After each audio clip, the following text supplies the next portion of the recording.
Puji Tuhan, Bapak Gembala memberikan tema untuk kita renungkan bersama-sama di pagi hari ini, yaitu teguh menghadapi tantangan. Mari kita buka Alkitab kita di dalam Lukas pasal 22 ayat yang ke-39 sampai ayat yang ke-46.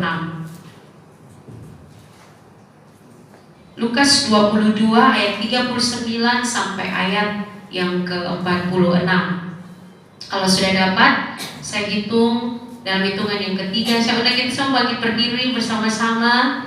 Mari dengan penuh semangat, antusias mengenang kematian Tuhan Yesus, kita baca bersama-sama ayat-ayat ini. 1, 2, 3. Lalu pergilah Yesus keluar kota, dan sebagaimana biasa ia menuju Bukit Zaitun. Murid-muridnya juga mengikuti dia. Setelah tiba di tempat itu, ia berkata kepada mereka, "Berdoalah supaya kamu jangan jatuh ke dalam pencobaan." Kemudian ia menjauhkan diri dari mereka kira-kira sepelempar batu jaraknya. Lalu ia berlutut dan berdoa, katanya, "Ya Bapakku, jikalau Engkau mau, ambillah cawan ini daripadaku, tetapi bukanlah kehendakku, melainkan kehendak-Mu lah yang terjadi." Maka seorang malaikat dari langit menampakkan diri kepadanya untuk memberi kekuatan kepadanya. Ia sangat ketakutan dan makin bersungguh-sungguh berdoa. Peluhnya menjadi seperti titik-titik darah yang bertetesan ke tanah. Lalu ia bangkit dari doanya dan kembali kepada murid-muridnya. Tetapi ia mendapati mereka sedang tidur karena duka cita. Katanya kepada mereka, "Mengapa kamu tidur? Bangunlah dan berdoalah supaya kamu jangan jatuh ke dalam pencobaan." Silakan duduk kembali. Amin. Luar biasa sekali. Ini adalah kisah-kisah di seputar kematian Tuhan Yesus. Saudara, Tuhan Yesus di Taman Getsemani berdoa dalam rasa takut. Alkitab menggambarkan bahwa Tuhan Yesus begitu takut dan gentar sehingga dia sungguh-sungguh berdoa kepada Bapa. Saudara, yang perlu kita ingat dan kita ketahui dan kita ingat adalah yang membuat Tuhan Yesus takut itu bukanlah hukuman-hukumannya nanti, bukan cambukannya, bukan duri-duri atau besi-besi yang tajam yang akan kena ke tubuhnya, bukan juga karena nanti dia akan disalib di kayu salib dan mati. Tapi saudara, yang membuat Tuhan Yesus paling takut, merasa sangat ketakutan adalah keterpisahan dengan Allah Bapa di surga. Keterpisahan dengan Allah Bapa karena dosa-dosa manusia. Yang paling membuat Yesus Kristus takut adalah ketika Allah Bapa memalingkan wajah darinya, karena dosa sedang memenuhi, sedang ditanggung oleh Yesus pada waktu itu. Jadi yang paling ditakutkan Tuhan Yesus itu adalah keterpisahan dengan Allah Bapa karena dosa-dosa yang akan dia tanggung. Nah, kita sebagai orang Kristen juga harusnya punya pemikiran seperti itu. Jangan malah merasa bangga dan senang melakukan dosa, tapi kita harus merasa takut karena ketika saya melakukan dosa, saya sedang terpisah dengan Allah. Saya akan menuju pada kebinasaan. Nah, itulah yang menjadi ketakutan terbesar Yesus, sehingga dia benar-benar sungguh-sungguh berdoa di Taman Getsemani menghadapi tantangan. Saudara, Tuhan Yesus pasti tahu, dan sudah pasti Tuhan Yesus tahu. Dia sudah kasih ingat ke murid-muridnya, dia sudah kasih clue-clue lah. Ya, dia sudah spill kalau bahasa zaman sekarang. Tuhan Yesus sudah spill. Nanti anak manusia akan mengalami ini, akan mengalami itu, nanti akan diserahkan, akan ini dan segala macam. Dia kasih tahu ke murid-muridnya. Jadi Tuhan Yesus tahu bahwa ada sebuah tantangan besar, ada sebuah masalah besar yang akan dia hadapi di depan dia. Sedikit waktu lagi dia akan menghadapi itu. Tapi Tuhan Yesus justru menghadapinya. Tuhan Yesus tidak menghindari. Tuhan Yesus tidak berpaling atau bangun lari dari itu tantangan yang akan dia hadapi. Dia semakin berjalan maju meskipun dengan kegentaran hati karena yang tadi itu. dengan hati yang begitu takut menghadapi itu semua, tapi dia berjalan maju, saudara. Nah, saudara, ini adalah contoh dan teladan yang begitu luar biasa dari Tuhan Yesus yang hari ini kita akan belajar bersama-sama bagaimana kita menghadapi tantangan seperti Tuhan Yesus. Teladan apa yang kita bisa ambil dari Tuhan Yesus ketika menghadapi tantangan. Saudara, tidak menjadi sesuatu yang tabu lagi bagi kita bahwa hidup di dunia itu penuh tantangan. Betul? Semua orang tahu, anak-anak kecil pun tahu bahwa hidup di dunia itu penuh masalah, penuh tantangan, saudara. Nah, Tuhan Yesus datang ke dunia untuk memberi contoh kepada kita bagaimana caranya menghadapi tantangan. Nah, yang akan kita pelajari bersama-sama, yang akan kita teladani dari Tuhan Yesus berdasarkan bacaan kita pagi hari ini, yaitu yang pertama, tidak mudah menyerah. Seperti yang tadi saya katakan, Tuhan Yesus tahu dia akan menghadapi tantangan yang besar, begitu berat, tapi dia tidak berlari jauh dari tantangan itu. Dia justru dengan berani maju menghadapi tantangan itu. Kita juga sebagai orang percaya hari-hari ini dalam kehidupan kita, kita juga mengalami banyak sekali tantangan. Kita mau ikut Tuhan Yesus bukan berarti semuanya akan mudah-mudah saja dan baik-baik saja, tapi kita juga akan menghadapi yang namanya tantangan. Matius 16 ayat 24 mengatakan, Tuhan Yesus bilang, barang siapa yang mau mengikut aku, dia harus menyangkal dirinya dan memikul salibnya. Itu adalah harga, itu adalah persyaratan mengikut Tuhan Yesus. Memang betul Tuhan Yesus mati untuk kita, memberikan kemenangan, kelepasan dan kemerdekaan. Itu ya dan amin, saudara, dan saya harus percaya itu sungguh-sungguh. Tetapi kita harus ingat bahwa ada juga tantangan-tantangan yang akan kita hadapi. Bentuk dari memikul salib karena mengikut Yesus. Saudara, Tuhan Yesus sangat jujur. Dia tidak pernah menjanjikan hidup yang nyaman, hidup yang selalu manis dan tanpa masalah atau tanpa tantangan atau persoalan. Tuhan Yesus sangat fair sekali, gentle sekali. Kamu mau ikut aku? Pikul salib, sangkal diri. Langsung kasih tahu di depan seperti itu. Tuhan Yesus tidak manis-manis, ikutlah aku, nanti kamu akan hidup tuh enak selalu, tenang selalu, hidupmu semua akan berjalan mulus. Tidak.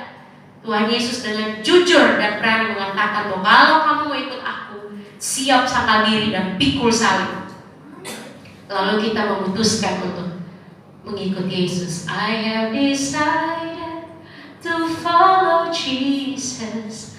I have decided to follow Jesus. I have decided to follow Jesus. No turning back, no turning back. Ya, jadi akhirnya kita mengambil keputusan untuk ikut Tuhan Yesus dan tidak mau berpaling. Oke. Nah, Tuhan Yesus tidak pernah menjanjikan hidup yang baik-baik saja, hidup yang nyaman-nyaman saja ketika kita mengikut Dia. Alasannya ada dua. Yang pertama, karena dunia ini memang adalah tempatnya masalah, karena sudah dipenuhi dengan dosa. Dunia ini penuh dengan kutukan dosa, saudara. Dunia ini adalah tempatnya iblis bertahta dan berkuasa, saudara.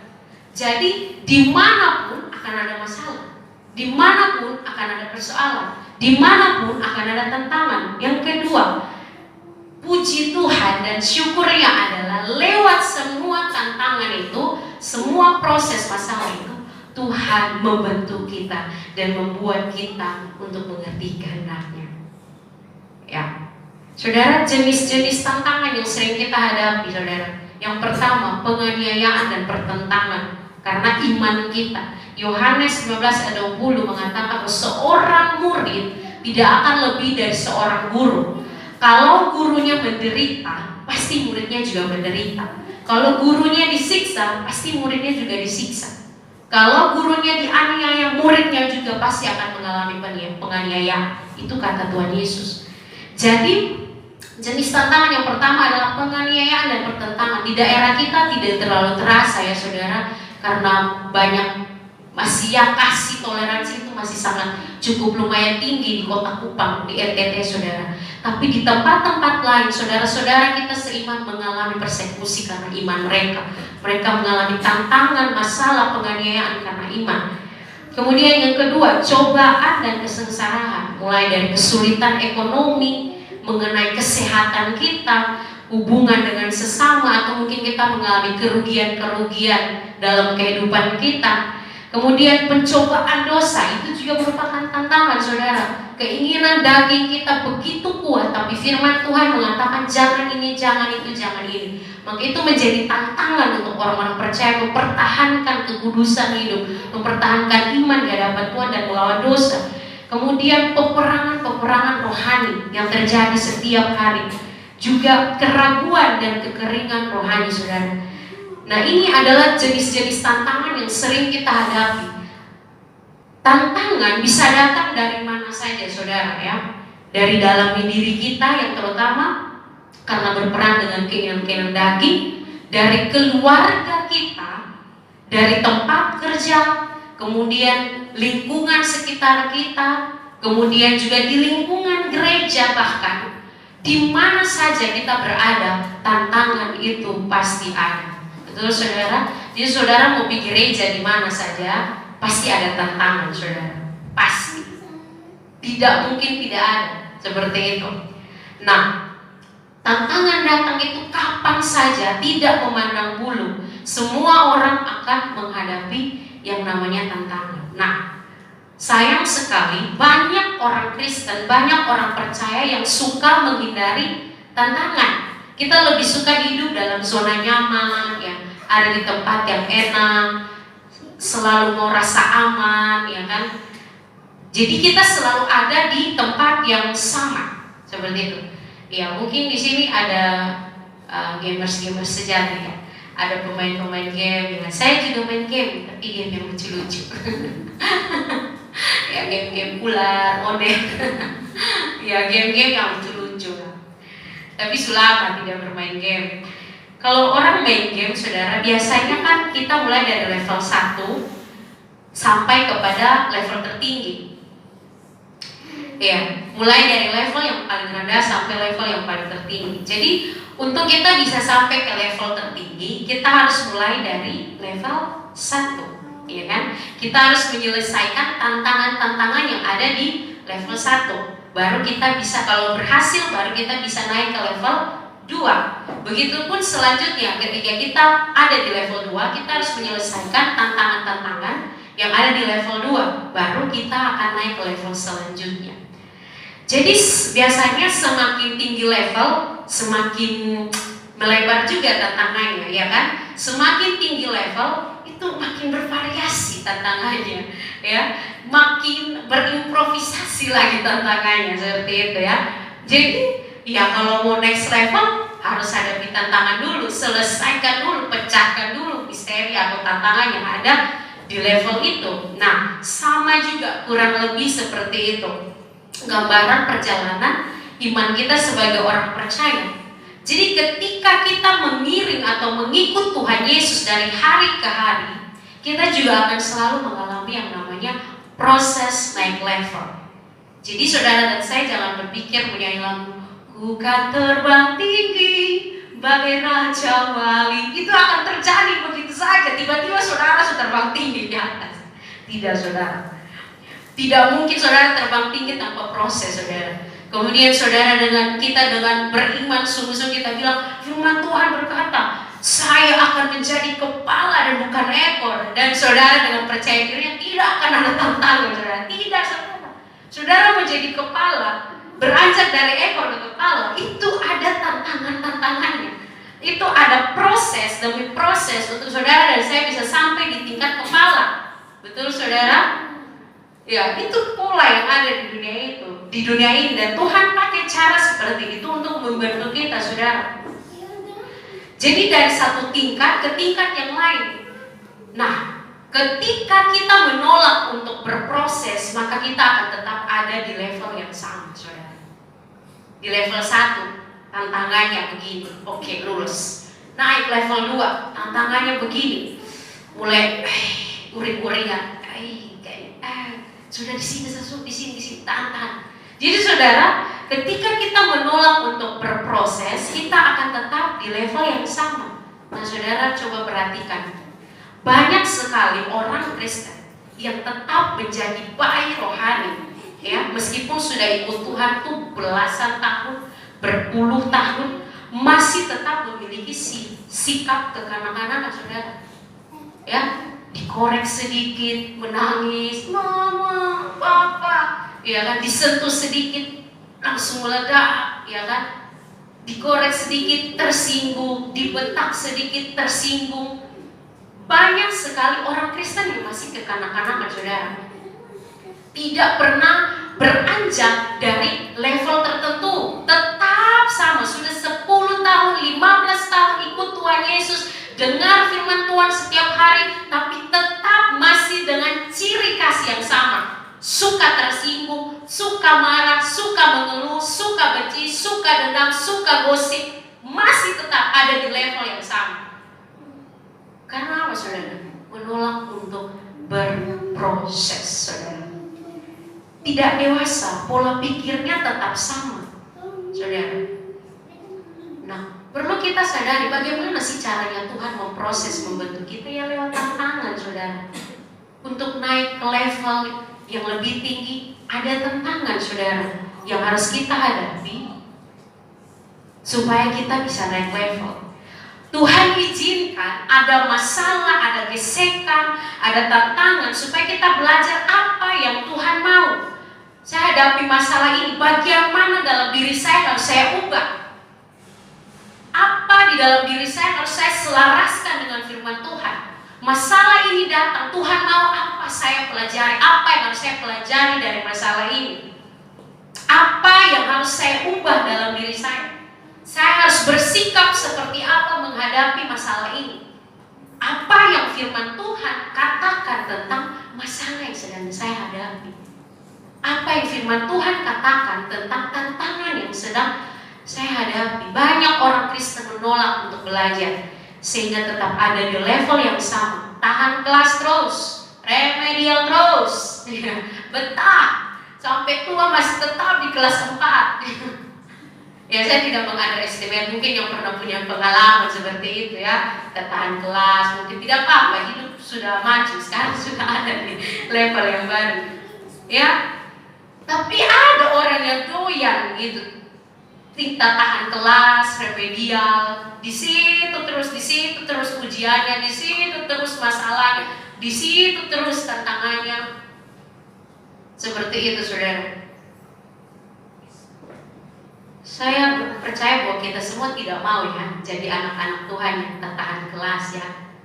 Betul saudara? Jangan hanya di dunia saya yang malu, takut sudah naik kelas, tapi dalam hal kerohanian pun kita harus malu dan takut kok besok dia naik level lagi, besok dia naik kelas dalam kerohanian.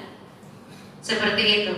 Nah saudara, memang pada saat kita tidak bisa memungkiri bahwa pada saat kita mengalami tantangan atau masalah, rasanya itu tidak enak saudara. Atau ada di sini yang bilang enak sekali, enak, dicaci maki enak sekali, dipukul, disiksa dia enak sekali saudara, ya kan? Difitnah, diomong-omongin begini-begini enak sekali rasanya. Ada? Itu antara dua. Memang itu kewarasannya sudah terganggu. Yang kedua, kemenangan dalam Kristus sudah memerdekakan dia. Betul saudara. Jadi punya kesenangan menghadapi tantangan. Ya, rasanya sakit, tidak enak, tidak nyaman. Setiap hari menangis. Itu saya itu di pojokan kamar terus menangis. Tuhan. Ya seperti itu ya. Kemudian ya setiap hari rasanya itu tertekan sampai tidak buang air saudara, karena jiwanya tertekan. Saudara, kalau minta maaf, kalau BAB saya tidak lancar, saya tahu saya lagi tertekan. Saya harus datang kepada Tuhan, saya harus berdoa, saya harus selidiki, Tuhan apa ini Tuhan, jiwa saya ini tidak tenang di bagian mana ini Tuhan. Serius saudara, Kalau hidup saya bahagia, tenang, itu saya lancar sekali PHP. Ya saudara, saya bosan ya saya. Ya, tapi kalau saya lagi tertekan, lagi banyak pikiran, lagi banyak masalah, tubuh saya juga akan bereaksi sama. Saya tidak akan lancar untuk buang air, saudara. Ya, jadi tertekan, mau makan saja, pikiran yang kan kayak orang susah, ayam, daging semua penuh di piring, tapi makan tuh kayak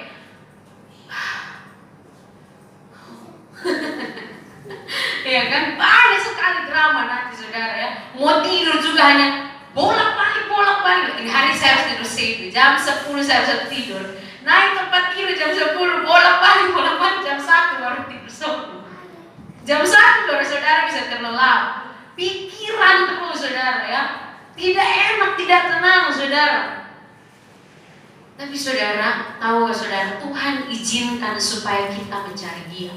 Tuhan izinkan semua perasaan sakit, kecewa, perasaan amarah kita rasakan, kegelapan benar-benar dalam hidup kita rasakan, karena Tuhan mau kita mencari Dia dan mencari kehendaknya saudara. Nah, saat kita hadapi tantangan dan kita datang pada Tuhan, disitulah proses belajar kita saudara. Ya, disitulah Tuhan akan ajarkan kita caranya mengatasi masalah yang sedang terjadi. Tuhan itu kan guru, kita ini murid. Jadi kalau kita mengalami kesulitan dalam mengerjakan soal, harusnya kita datang tanya di guru, ya kan? Ini bagaimana nih caranya nih, cara menyelesaikan, menghadapi ini itu bagaimana? Iya, seperti itu.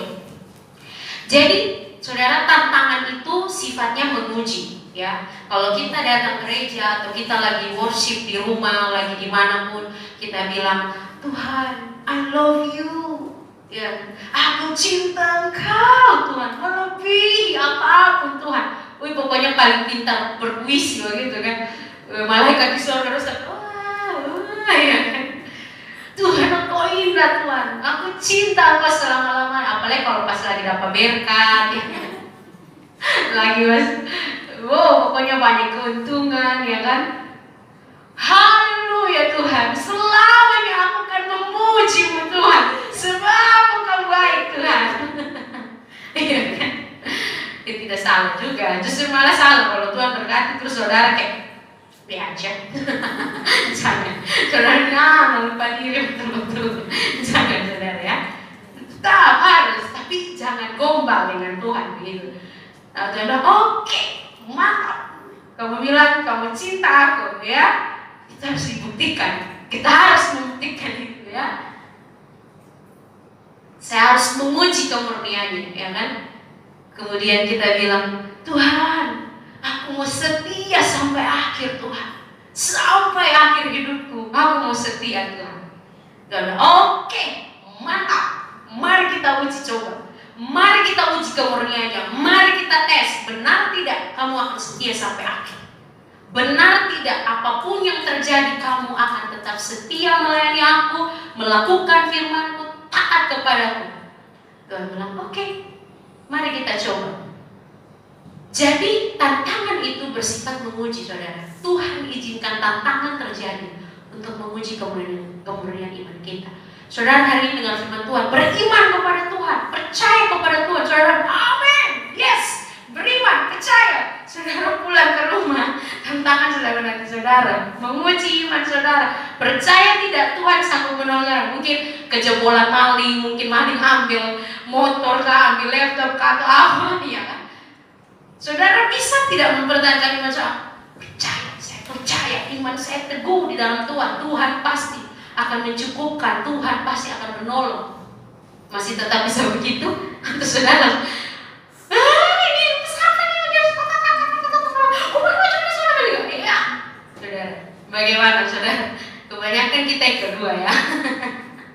Yang kedua saudara. Ya, jadi semua itu harus dibuktikan kemurniannya. Tantangan yang Tuhan izinkan terjadi bukan untuk menghancurkan kita saudara. Percaya, tanam ini baik-baik dalam pikiran kita. Tantangan, masalah, persoalan yang datang dalam hidup saya tidak pernah bertujuan untuk menghancurkan kehidupan saya, tapi hanya untuk menguji kemurnian iman kita, menggali potensi-potensi baik dalam diri kita. Tuhan memperbesar kapasitas-kapasitas kita, memperluas kapasitas iman kita. Tuhan mendewasakan iman kita, semakin hari semakin serupa dengan Kristus, saudara. Jadi kapasitas rohani kita yang sedang dibangun, saudara. 1 Korintus 10 ayat 13. Coba kita sama-sama baca. 1 Korintus pasal yang ke-10 ayat 13 mengatakan seperti ini. Pencobaan-pencobaan yang kamu alami adalah pencobaan-pencobaan biasa yang tidak melebihi kekuatan manusia. Sebab Allah setia, dan karena itu Ia tidak akan membiarkan kamu dicobai melampaui kekuatanmu. Pada waktu kamu dicobai, Ia akan memberikan kepadamu jalan keluar sehingga kamu dapat menanggungnya. 1 Petrus 1 ayat 6 dan 7. Saya percaya bahwa Roh Kudus sedang dan akan terus menguatkan kita lewat firman Tuhan, saudara. Buka hati kita dan terima firman Tuhan. 1 Petrus 1 ayat 6 dan ayat yang ke-7. Bergembiralah akan hal itu sekalipun sekarang ini kamu seketika harus berduka cita oleh berbagai-bagai pencobaan. Maksud semuanya itu ialah untuk membuktikan kemurnian imanmu yang jauh lebih tinggi nilainya daripada emas yang fana, yang diuji kemurniannya dengan api, sehingga kamu memperoleh puji-pujian dan kemuliaan dan kehormatan pada hari Yesus Kristus menyatakan dirinya. Saudara, firman Tuhan jelas mengatakan tantangan, ujian, pencobaan yang kita hadapi itu tujuannya untuk memurnikan saya dan saudara, supaya kita menerima kemuliaan yang sama seperti Tuhan Yesus. Nah, mengapa orang Kristen itu mudah menyerah terhadap tantangan dan masalah, saudara? Karena saudara, sering sekali kita itu memiliki cara pandang yang salah terhadap masalah atau tantangan yang sedang kita hadapi. Kita punya cara pandang, kita punya cara melihat masalah itu salah, saudara. Yang seringkali membuat kita makin hancur, makin terpuruk, ya kan? Bahkan ada yang lari dari Tuhan, meninggalkan Tuhan Yesus, adalah karena cara kita melihat dan merespon masalah yang sedang kita hadapi, saudara. Yang membuat kita kacau balau, hidup tidak karu-karuan. Orang yang tadinya setia beribadah, melayani di gereja, tiba-tiba lihat dia sudi tempat pesta pora sana, pokoknya susah sama dengan orang dunia. Karena apa, saudara? Karena cara pandangnya terhadap masalah atau tantangan itu salah, saudara. Kita selalu ketika kita menghadapi masalah, suatu proses, ujian, pencobaan, apapun itu, mau masalah ekonomi, bergumul untuk pekerjaan, jodoh, atau apapun, tapi kok kayaknya nihil, kunjung-kunjung, tidak kunjung ada jawaban, tambah hancur, kacau balau hidup saya, ya kan? Ikut Tuhan, melayani Tuhan setia, tapi kok hidup kayak begitu-begitu seterus, tidak ada pertolongan, rasanya kayak sama saja, saudara. Nah, sering ketika kita menghadapi masa-masa itu, kita akan berpikir Tuhan itu jahat, Tuhan itu tidak adil, ya kan? Tuhan itu bohong, Tuhan tidak setia, ya kan? Mulai salah-salahkan Tuhan. Kenapa Tuhan? Kenapa Tuhan tidak jawab saya berdoa? Saya sudah setia nih melayani ikut Tuhan. Kenapa Tuhan tidak jawab doa saya? Kenapa orang lain di luar sana yang tidak berdoa, tidak melayani, doanya dijawab seketika? Kenapa? Marah dengan Tuhan, mempersalahkan, Tuhan bohong, Tuhan penipu. Bilang orang yang setia beribadah diberkati kandungannya, buah kandungannya diberkati di ladang, di desa, di mana saja keluar masuknya diberkati. Tapi lihat ini apa yang dia alami, kerugian, sakit. Marah kepada Tuhan, protes kepada Tuhan. Kita menganggap Tuhan jahat, saking karena pahit sekali apa yang kita alami. Tuhan tidak adil. Tidak Tuhan, tidak begini caranya Tuhan. Tidak Tuhan. Saya bilang saya mau ikut Engkau Tuhan, tapi tidak begini caranya Tuhan. Bukan yang begini. Bukan yang begini Tuhan. Sorry Tuhan, maaf. Kalau begini caranya, I'm sorry, goodbye. Ya kan? Membelakangi Tuhan, pergi, tinggalkan Tuhan, saudara. Karena kita selalu menginginkan kemudahan, kenyamanan. Kita selalu menginginkan semua tuh harus baik-baik saja, semua tuh harus lancar, semua tuh harus mulus seperti yang kita mau. Iya kan? Saudara, itu pikiran setan, saudara. Ya, itu pikiran setan, saudara. Oh, kalau ikut Tuhan semua tuh pasti mulus, lancar, aman, semua tuh baik-baik saja, tenang. Saudara, coba kita lihat Matius pasal 16 ayat yang ke-22. Matius pasal 16 ayat yang ke-22. Ini ketika di situ berikutnya pemberitahuan pertama tentang penderitaan Yesus dan syarat-syarat mengikuti Dia. Pada waktu itu Tuhan Yesus kasih tahu bahwa Dia tuh akan diserahkan. Dia akan segera masuk ke di ayat yang ke-21. Sejak waktu itu Yesus mulai menyatakan kepada murid-muridnya bahwa Ia harus pergi ke Yerusalem dan menanggung banyak penderitaan dari pihak tua-tua, imam-imam kepala dan ahli-ahli Taurat, lalu dibunuh dan dibangkitkan pada hari ketiga. Saudara perhatikan. Tetapi Petrus menarik Yesus ke samping dan menegur Dia. Katanya, ini seringkali kita seperti ini. Tuhan, kiranya Allah menjauhkan hal itu. Hal itu sekali-kali takkan menimpa engkau. Tuhan Yesus dengan tegas bilang. Maka Yesus berpaling dan berkata kepada Petrus, "Enyahlah iblis, engkau suatu batu sandungan bagiku, sebab engkau bukan memikirkan apa yang dipikirkan Allah, melainkan apa yang dipikirkan manusia." Jadi Tuhan Yesus tahu bahwa memang Petrus yang bicara, tapi iblis yang menunggangi Petrus untuk menyampaikan itu.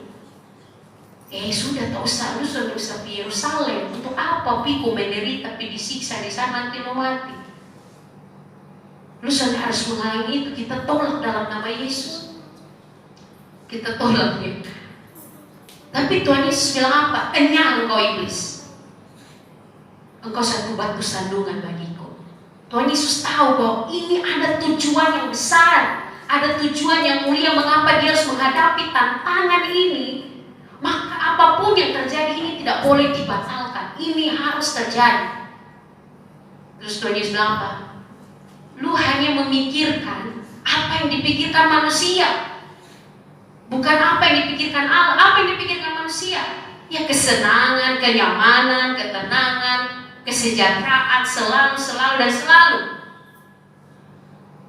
Seperti itu. Nah, kisah yang sama juga di Ayub. Ketika Ayub mengalami begitu banyak tantangan dalam hidupnya, kehilangan banyak, istrinya datang dan bilang apa? Kutuk sudah Tuhanmu itu dan tinggalkan dia. Terus Ayub bilang apa? Engkau bicara seperti perempuan gila. Masa engkau cuma mau terima yang baik-baik saja, dan yang tidak baik engkau tidak mau terima? Nah saudara, ini karena Tuhan Yesus atau Ayub mengerti sama-sama bahwa Tuhan tidak pernah salah. Tuhan tidak pernah salah mengizinkan sesuatu terjadi, saudara. Ya, jadi kita lebih suka memakai daging kita, pikiran manusia kita untuk bereaksi terhadap masalah. Saudara, coba kita balik sedikit. Jangan menuduh Tuhan terus, saudara. Jangan tunjuk-tunjuk Tuhan terus, atau jangan salahkan keadaan terus, atau orang-orang di sekitar kita. Coba lihat ke dalam diri kita, saudara. Penting sekali ketika kita hadapi masalah, hal paling pertama yang harus kita lakukan, lihat ke dalam diri kita. Koreksi diri kita lebih dahulu, baru kita lihat ke sekeliling. Kita tanya, Tuhan, apa sebenarnya Tuhan maksudmu mengizinkan aku mengalami ini? Coba lihat diri kita. Kita sudah hidup sesuai firman atau tidak? Kita taat atau tidak? Kita setia atau tidak dengan Tuhan? Kita adil tidak sama Tuhan? Jangan hanya bilang Tuhan sudah setia, Tuhan sudah adil, Tuhan bohong. Kamu sendiri lihat dalam diri kamu. Kamu jujur tidak? Kamu setia tidak? Lihat ke dalam diri kita lebih dulu. Jangan asal tunjuk-tunjuk Tuhan dong. Itu kebiasaan buruk kita, saudara. Kalau kita hadapi masalah, mari koreksi diri kita lebih dulu. Kalau saudara dapat, saya kayaknya tidak ada buat salah apa, cari tahu. Tuhan, aku tahu Engkau punya maksud. Tunjukkan aku, Tuhan. Apa yang Engkau maksud? Kemana Engkau mau bawa aku lewat ini semua, Tuhan? Ya, kita lebih suka menyalahkan Tuhan. Jadi respon yang salah akan membawa kita pada tindakan yang salah juga, saudara. Kita akan pakai cara-cara kedagingan, kita akan pakai cara-cara duniawi untuk menyelesaikan masalah atau tantangan yang kita hadapi. Berapa banyak kita hadapi masalah tantangan kita dengan marah, lebih dahulu mencaci maki, mengutuki, lebih dulu kita menganggarkan kekecewaan kita, kebencian kita, dendam kita, bahkan orang bisa sampai membunuh. Akar dari dosa itu adalah karena itu, respon yang salah terhadap kehendak Tuhan, respon yang salah terhadap masalah, tantangan, persoalan. Saya sudah berdoa lama mencari kerja, tapi kayak Tuhan sudah jawab, sudahlah, saya dukun saja. Sudahlah, saya tinggalkan Tuhan Yesus. Saya mau hidup bebas, ikuti saya punya keinginan saya.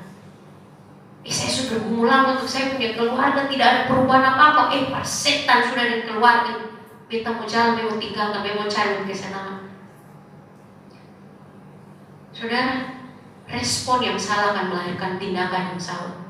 Kekecewaan, amarah, kepahitan, dosa.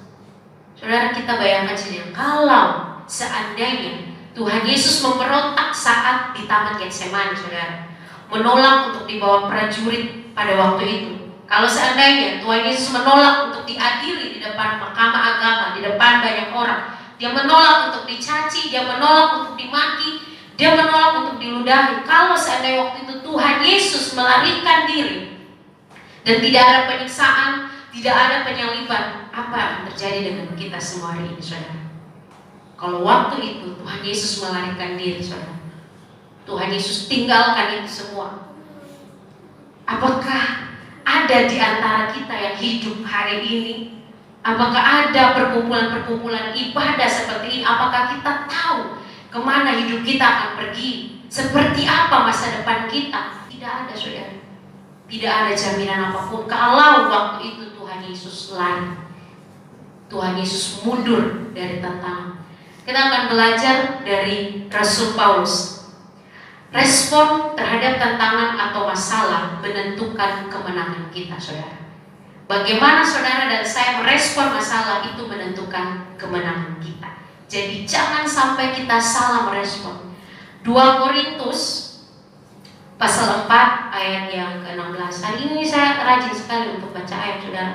Saya berharap bahwa Bapak Ibu saudara tidak cepat bosan ya. 2 Korintus pasal yang keempat ayat yang ke-16 dan ayat yang ke-18. Kita belajar dari Rasul Paulus. Sebab itu kami tidak tawar hati, tetapi meskipun manusia lahir yang kami semakin merosot, namun manusia batiniah kami dibaharui dari sehari ke sehari. Sebab penderitaan ringan yang sekarang ini mengerjakan bagi kami kemuliaan kekal yang melebihi segala-galanya, jauh lebih besar daripada penderitaan kami. Sebab kami tidak memperhatikan yang kelihatan, melainkan yang tak kelihatan. Karena yang kelihatan adalah sementara, sedangkan yang tak kelihatan adalah kekal. Mari kita garis bawahi beberapa kata atau kalimat frasa yang ada di dalam ayat ini. Yang pertama, Rasul Paulus mengatakan manusia lahiriah semakin merosot. Nah, ini membicarakan tentang manusia lahiriah kita, tubuh jasmani kita itu akan mengalami kemerosotan karena ya memang usia, kemudian juga karena masalah-masalah, tantangan, sakit, air mata yang kita alami, hadapi setiap hari. Tapi yang kedua, Paulus bilang, meskipun manusia lahiriah merosot, namun manusia batiniah dibaharui dari hari ke hari. Jadi semakin diubahkan, semakin diserupakan dengan Yesus. Saudara, ya, jadi ada keuntungan. Rasulullah sedang bilang bahwa ketika dia mengalami tantangan, masalah, manusia rohaninya mengalami kemerosotan, justru di situ ada keuntungan di pihak kerohaniannya, bahwa manusia batiniahnya terus diperbaharui dari hari ke hari, makin kuat, makin teguh, makin segar, makin awet muda, makin besar kapasitasnya dalam kemuliaan Tuhan. Makin besar kapasitas ilahi di dalam manusia batinnya Paulus. Kemudian Rasul Paulus bilang apa?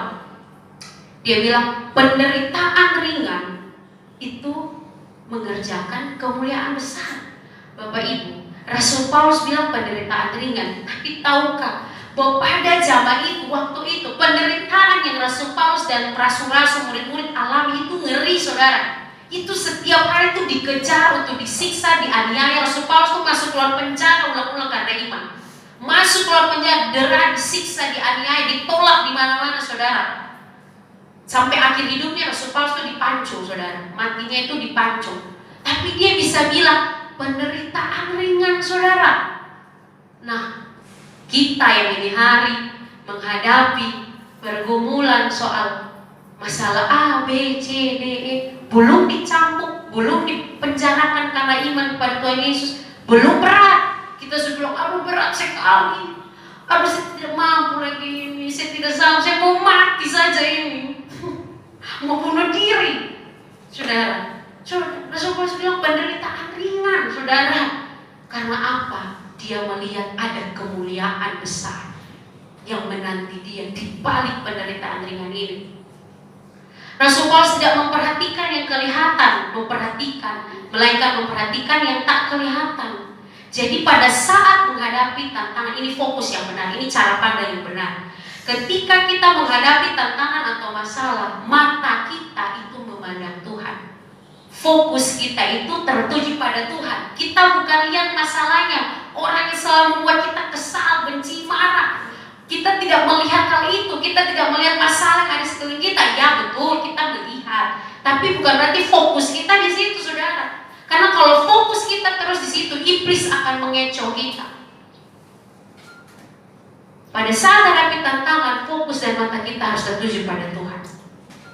Melihat yang tak kelihatan, bukan yang kelihatan, saudara.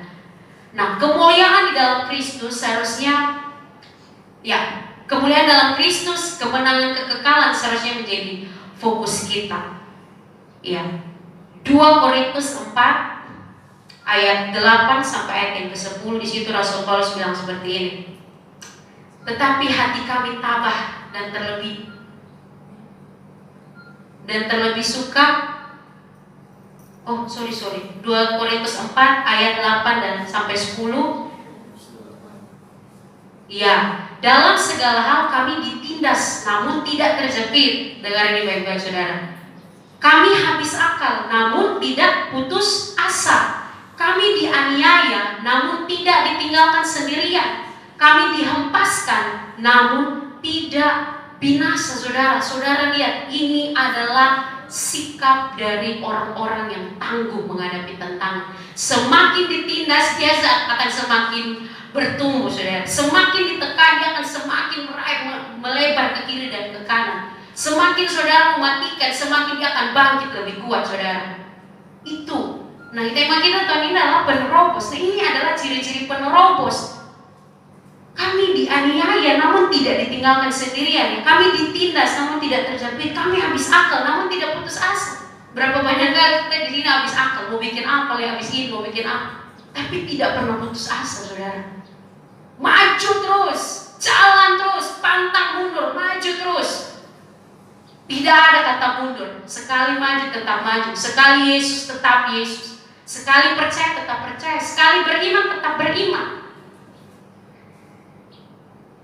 Jadi penderitaan dunia tidak membuat Paulus mundur, hilang harapan atau meninggalkan Kristus. Justru di ayat 10 di situ, di dalam semua itu justru Paulus mau menyatakan kematian dan kehidupan Kristus di dalam dirinya.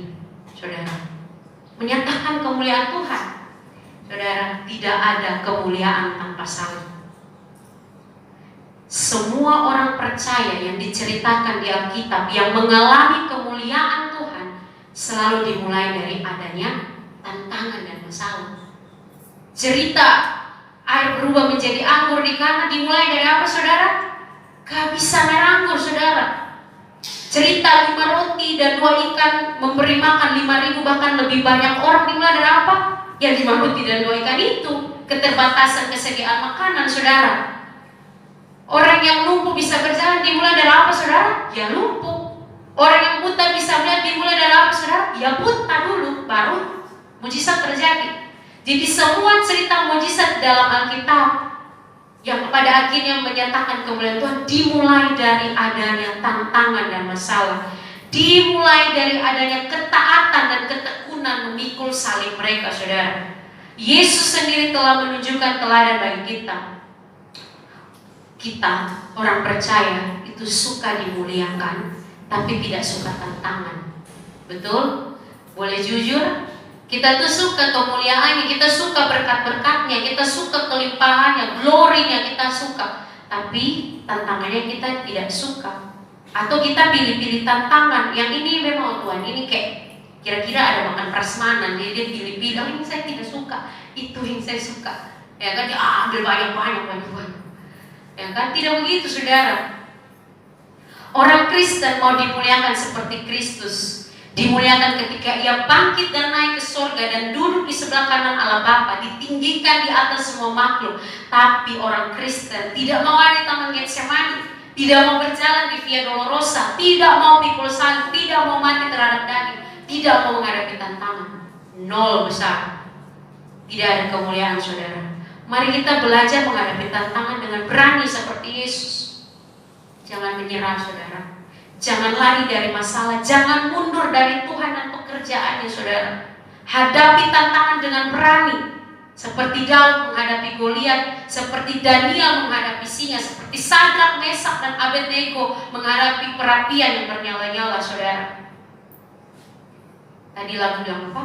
Kita lebih dari pemenang. Roma 8 ayat 37. Kita lebih dari orang-orang yang menang. Itu berarti apa, saudara? Tuhan sudah menaruh kapasitas atau kemampuan untuk menghadapi tantangan di dalam diri kita. Kapasitas pemenang itu sudah ada dalam diri saya dan saudara. Tapi kita seringkali tertipu oleh iblis yang kita kalah terus. Nah, hari ini pakai itu sebagai status kita, pakai itu. Ada kuasa, ada kemenangan dalam Kristus. Kita adalah penerobos dan kita akan menerobos. Apa yang mau diterobos kalau tidak ada tantangan? Tembok apa yang mau diterobos? Iya, itu poin yang pertama, saudara. Jangan bosan dulu ya, saudara ya. Poin yang kedua, jarang-jarang saya khotbah lama, saudara. Iya, agak ketawa-ketawa dulu, senyum-senyum, tarik-tarik badan ya. Poin yang kedua, apa yang kita teladani dari Tuhan Yesus ketika menghadapi tantangan, yaitu menghadapi dengan doa. Kita bisa lihat di situ ayat 40 dan ayat 41 di situ. Tuhan Yesus berdoa, dia menjauh dari murid-muridnya dan dia berdoa. Dia berlutut dan berdoa, saudara. Nah, saudara, ada hubungan yang erat antara menghadapi tantangan dan berdoa, saudara. Nah, mengapa orang Kristen sering mudah menyerah? Mengapa orang Kristen sering gagal dalam menghadapi atau menyelesaikan tantangan, saudara? Karena orang Kristen jarang berdoa, malas berdoa, atau tidak berdoa sama sekali. Itulah yang membuat kita selalu dan sering gagal menghadapi tantangan dan masalah kita. 1 Tesalonika ayat 5:17 berkata, tetaplah berdoa, saudara. Tuhan tidak pernah mengajarkan kita atau mengharuskan kita untuk berdoa jika itu tidak memiliki makna yang penting, saudara. Tuhan tidak akan suruh saya dan saudara untuk berdoa, selalu berdoa, tetap berdoa, setia berdoa, kalau itu tidak punya peran yang penting dalam hidup kita, saudara. Kalau itu tidak memiliki fungsi atau kegunaan yang sangat penting bagi kehidupan kita. Ya, saudara, ketika Tuhan Yesus tahu bahwa dia akan berhadapan dengan maut, dengan kegelapan yang paling gelap, saudara, dia akan menghadapi pembantaian yang begitu hebat. Apa yang Tuhan Yesus lakukan? Yesus berdoa. Semakin takut, ia semakin berdoa, saudara. Semakin terasa berat, Yesus semakin berdoa. Nah, kalau kita makin takut, makin lari. Makin berat, makin lari. Ya kan? Makin sulit, makin lari jauh lagi dari Tuhan. Kalau Tuhan Yesus makin berat, saya makin berdoa. Makin takut, saya makin berdoa. Ya, ayat 44 di situ. Ia sangat ketakutan dan makin bersungguh-sungguh berdoa, saudara. Ya. Kalau murid-murid lagi berduka tapi tidur, menangis sampai. Kalau Tuhan Yesus, dia tahu bahwa ini masalah besar, saya tidak bisa tidur, saya harus bergumul semalaman itu, saya tidak tidur, saya berdoa terus. Oh, itu luar biasa, saudara. Yesus saja yang anak Allah, ia berdoa, ia bergantung penuh pada Bapa di surga. Apalagi kita manusia biasa yang hanya debu tanah. Bagaimana mungkin kita menganggap diri kita hebat dan bisa dengan berani-beraninya kita menghadapi masalah tanpa mencari Tuhan terlebih dahulu, tanpa berdoa terlebih dahulu, tanpa meminta pimpinan Tuhan terlebih dahulu. Berani-beraninya kita langsung pikir, oh, ini harus begini, langsung ambil tindakan kita sendiri.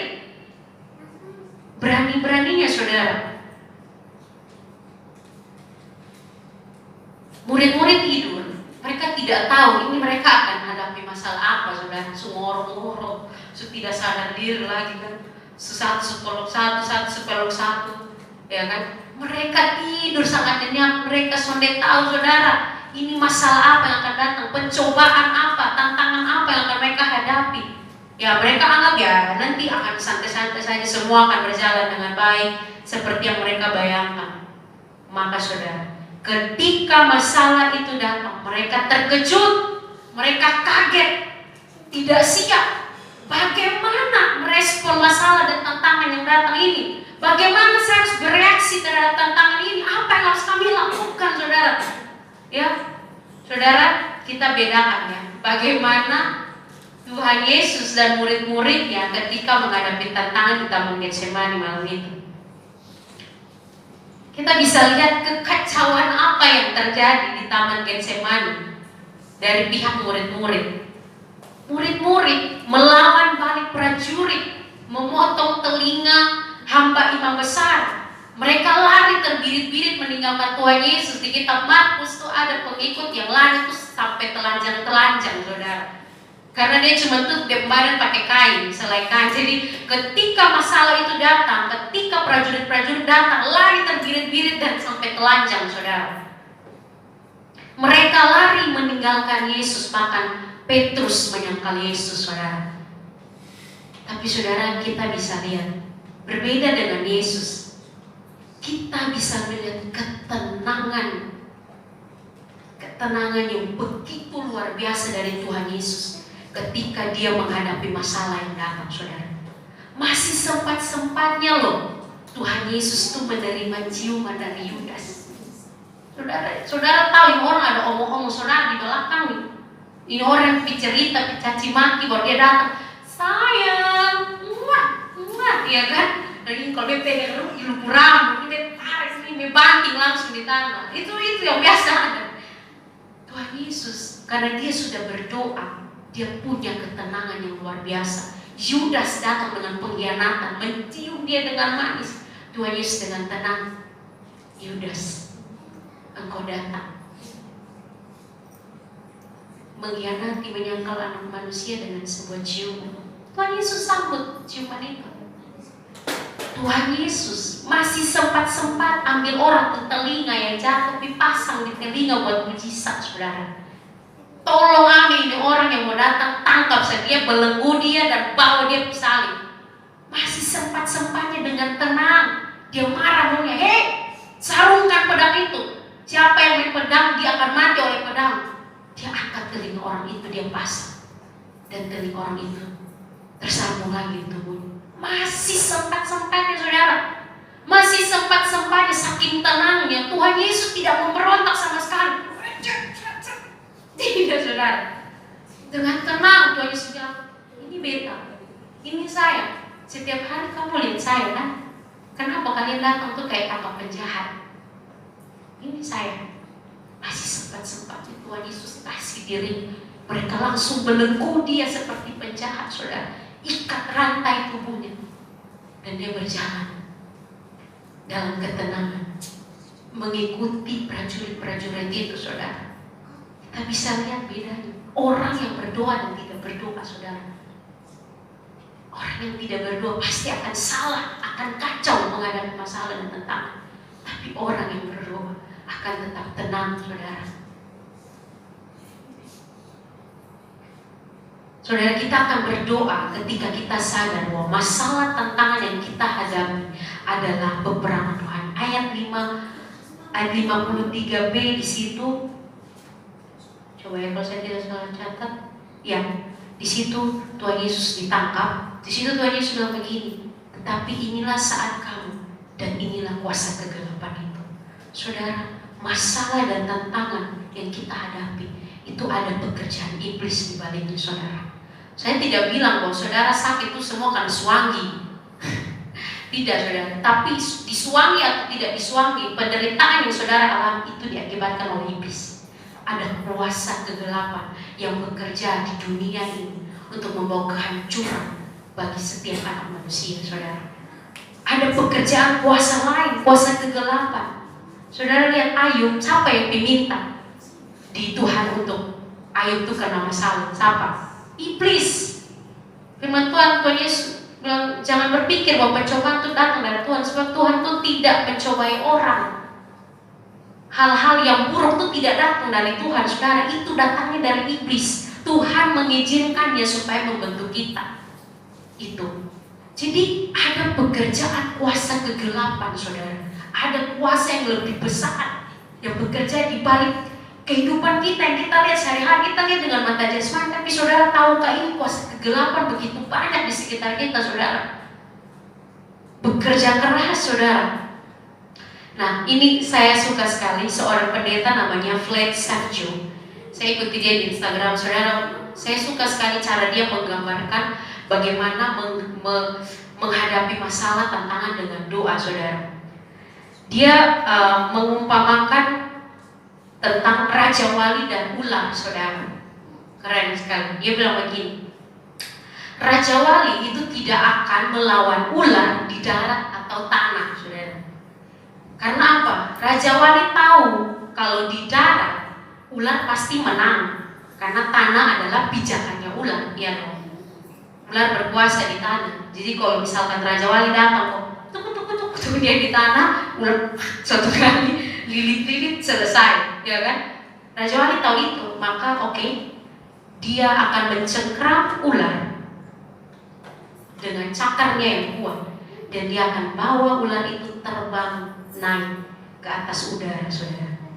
Saudara, di langit Raja Wali tahu bahwa di langit ular hanya ada di dalam kontrol atau cengkramannya, saudara. Di langit ular akan kehabisan stamina karena berjuang. Ini di mana pijakan? Di mana ini pijakannya? Ya kan? Karena dia berjuang untuk bertahan, staminanya habis. Tidak ada tanah sebagai pijakan. Akhirnya dia menjadi lemah dan tidak berguna, saudara. Nah, sama dengan masalah kita, saudara. Ketika saudara dan saya berdoa atau mendoakan tantangan atau masalah yang kita hadapi, pada saat itu kita sedang mengangkat atau membawa masalah kita pada atmosfer rohani, saudara. Sama seperti ular, di dalam atmosfer rohani masalah tidak memiliki power apapun, saudara. Nothing. Di dalam dunia rohani, di dalam dunia roh, atmosfer roh, masalah itu tidak punya power, saudara.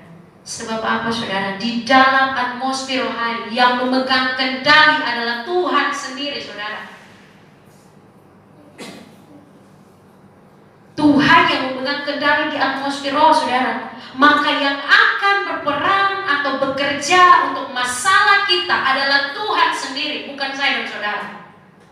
Untuk masalah apapun, kekurangan, kesulitan, kekecewaan, ketika engkau bawa itu dalam doa, engkau sedang bawa itu ke atmosfer rohani. Hatimu terlalu pahit, terlalu hancur, terlalu sakit, siapa yang bisa menyembuhkannya? Bawa ke atmosfer rohani. Tuhan yang akan berperang, Tuhan yang akan memulihkan saya dan saudara. Bawa itu ke sana, saudara. Matikan masalah dan tantangan itu di atmosfer rohani, saudara.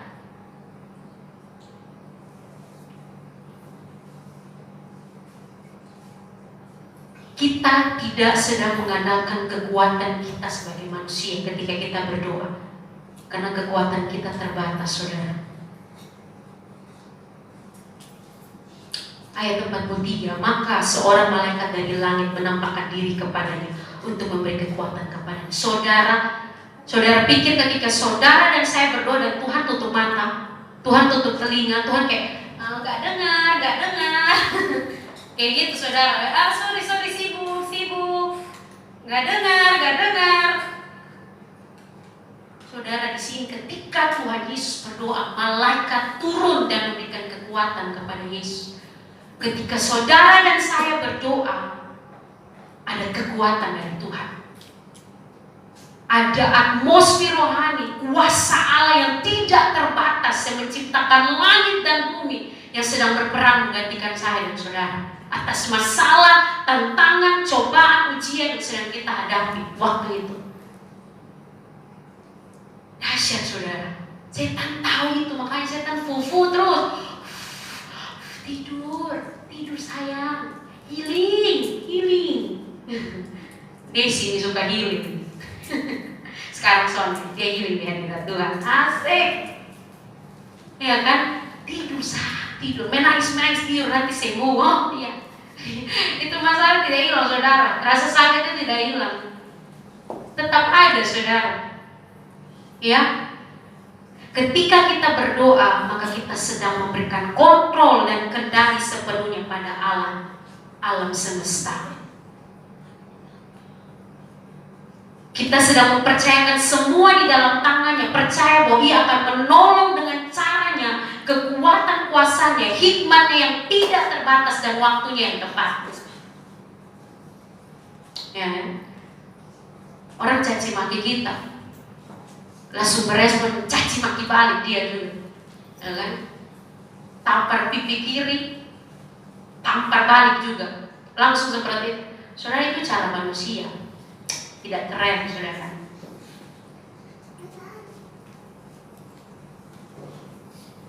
Saudara mungkin bilang, saya sibuk sekali. Saya itu bekerja, saya itu sekolah, saya itu kerja tugas, saya itu pelayanan, saya sibuk sekali. Saya tidak punya waktu untuk berdoa atau bergumul masalah tentang kalau saya harus hadapi dia, saya harus hadapi itu, saya harus hadapi. Saya tidak punya waktu. Oh iya.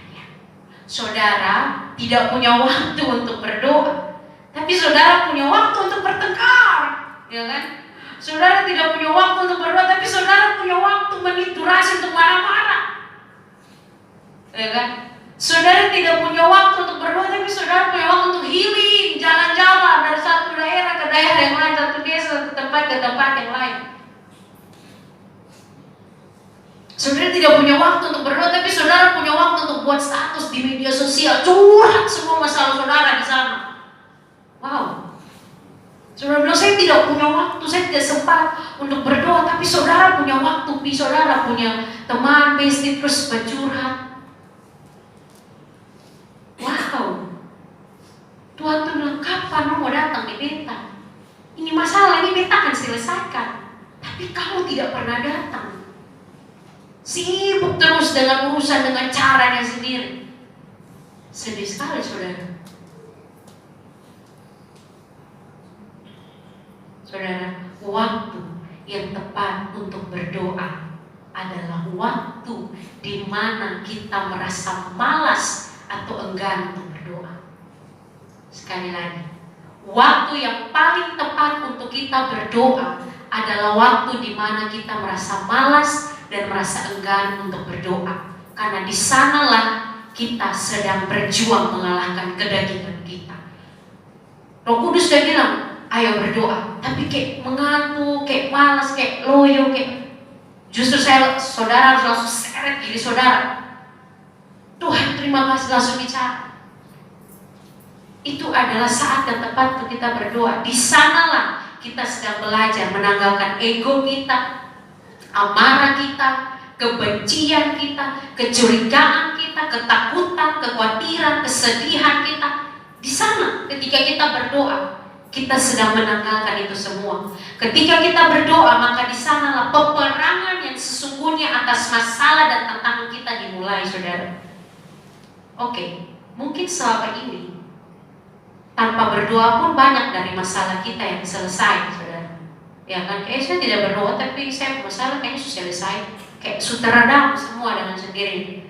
Tapi saya bisa pastikan bahwa penyelesaian atau selesainya masalah itu tidak sesuai dengan kehendak Tuhan. Itu pasti dengan kekuatan saya dan saudara.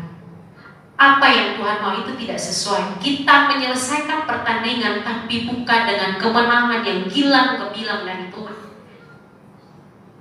Kita merasa kita menang ketika kita tidak berdoa, tapi sesungguhnya kita sedang gagal total, saudara. Ada quotes yang bilang begini, jangan berdoa sampai Tuhan mendengarkan kita, tapi berdoalah sampai kita mendengarkan Tuhan. Itu baru keren, saudara. Ketika kita berdoa sampai kita tahu kehendak Tuhan bagi kita, itu goalsnya. Itu baru namanya hubungan, saudara.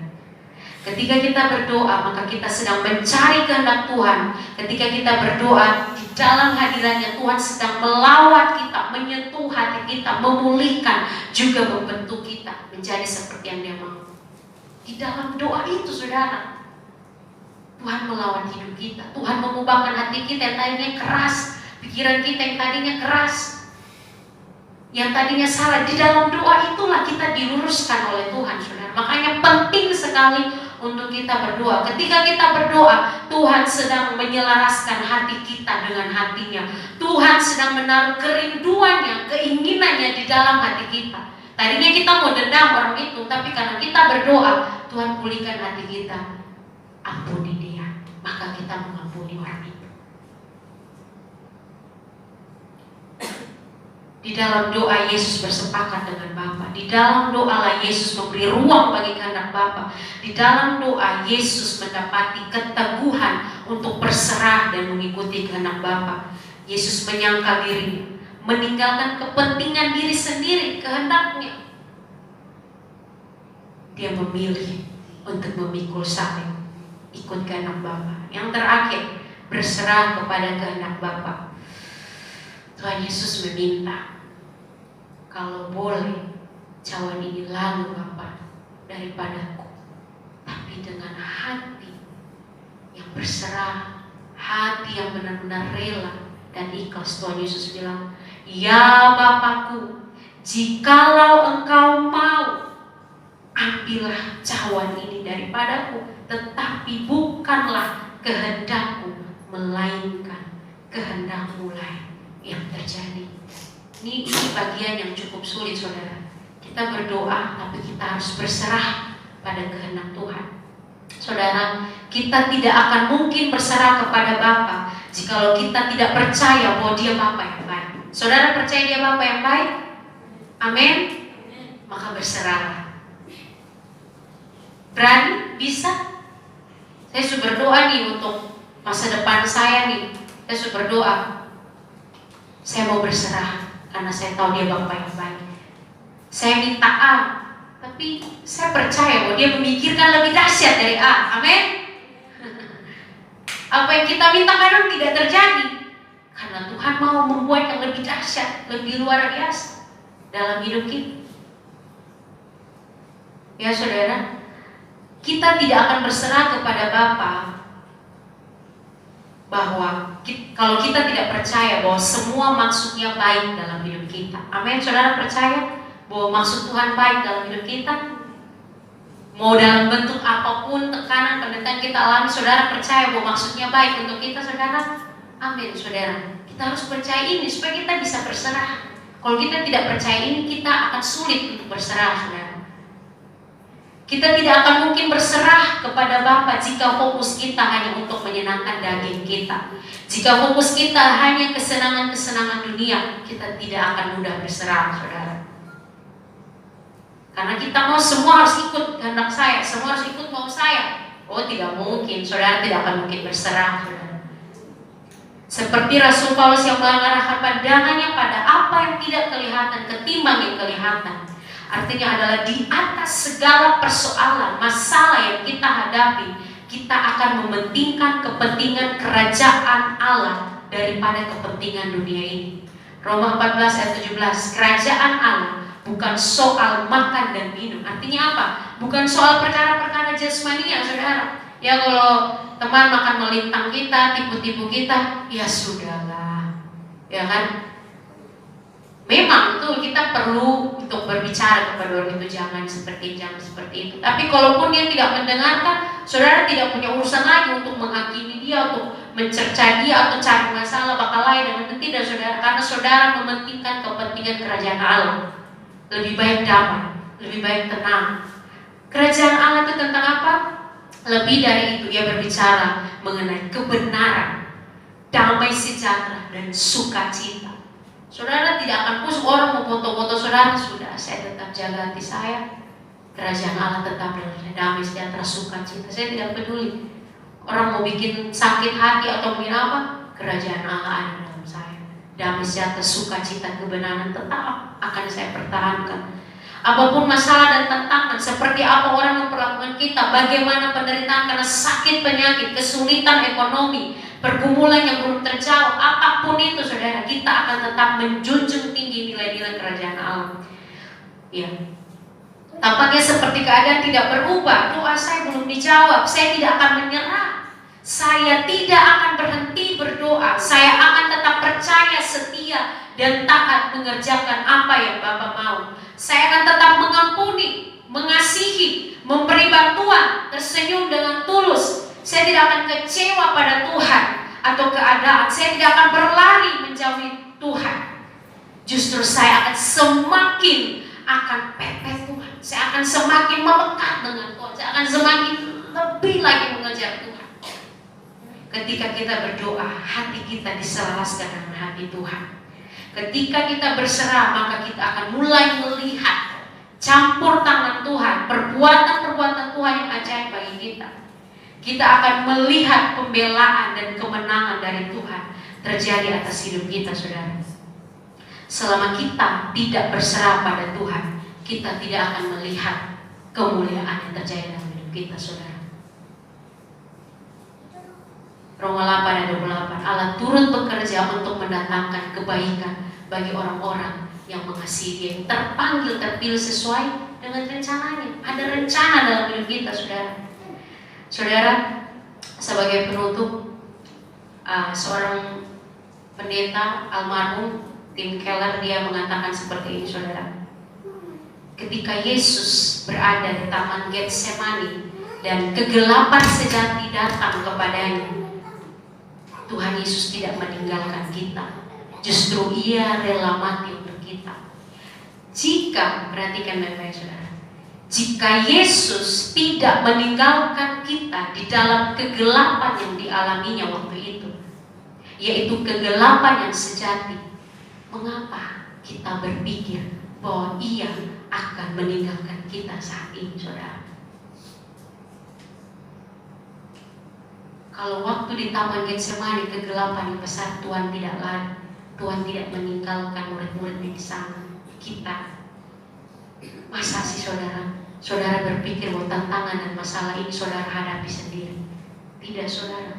Tuhan tidak pernah meninggalkan kita, saudara. Dia ada bersama kita.